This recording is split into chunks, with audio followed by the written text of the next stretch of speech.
knowing that somehow this situation can and will be changed. Let us not wallow in the valley of despair. I say to you today, my friends, so even though we face the difficulties of today and tomorrow, I still have a dream. It is a dream deeply rooted in the American dream. I have a dream that one day this nation will rise up and live out the true meaning of its creed.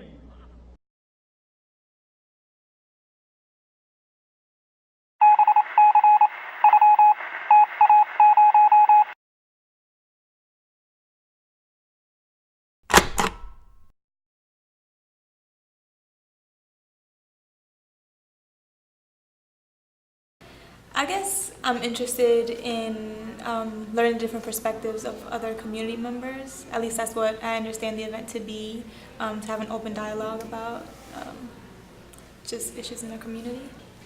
Well, I tell you, I come as an open book. This is my first experience like this, so I'm coming to hear a conversation that I think may be personal, that will be enlightening, and I hope to walk away richer from being just in the presence of everybody. I am expecting to get to hear a lot of different perspectives and get to hear people's life experiences and think about where we have commonalities and where our differences are important and how we can come together to be a more unified city.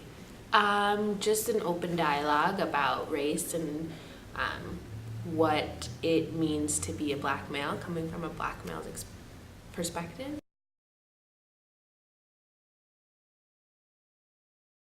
I would say that it is definitely a 10. 7.5. I would say like an 8 or a 9, pretty high up there. I would say race plays about a 7. I'd probably have to go with about an 8.5. Say 7.5 because we've come a long way, and a lot of us like to believe that it does not matter, but even at every single level, it's the first thing that people see.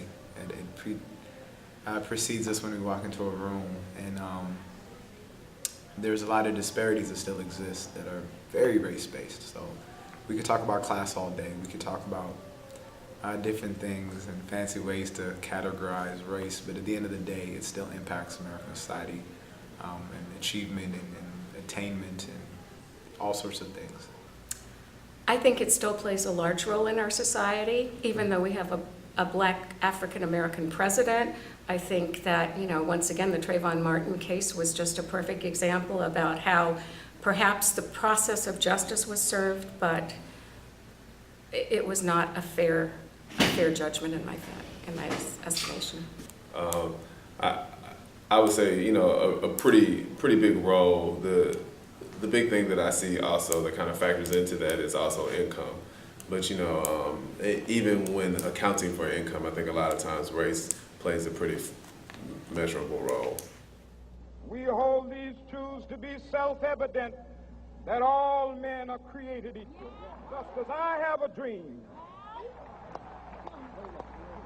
that my 4 little children will one day live in a nation where they will not be judged by the color of their skin, but by the content of their character. I have a dream today.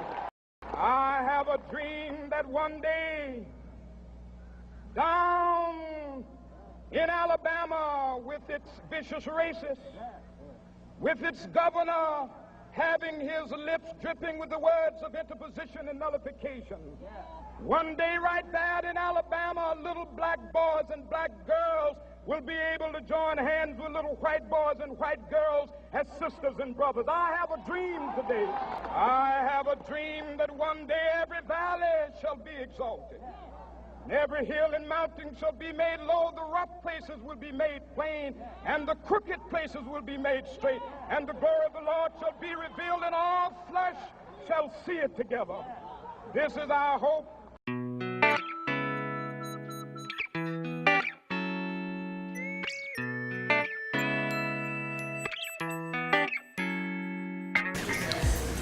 I learned that I have a lot to share and that I actually like listening to other people's stories. and how they develop their identities? I learned that I want to ask people more questions. I want to hear more stories. I think I realized I have a hunger to learn more about myself in that process. So it really was just extraordinary. I learned there's a lot more to myself that I need to take time learning and developing, recognizing, I guess, all that is me.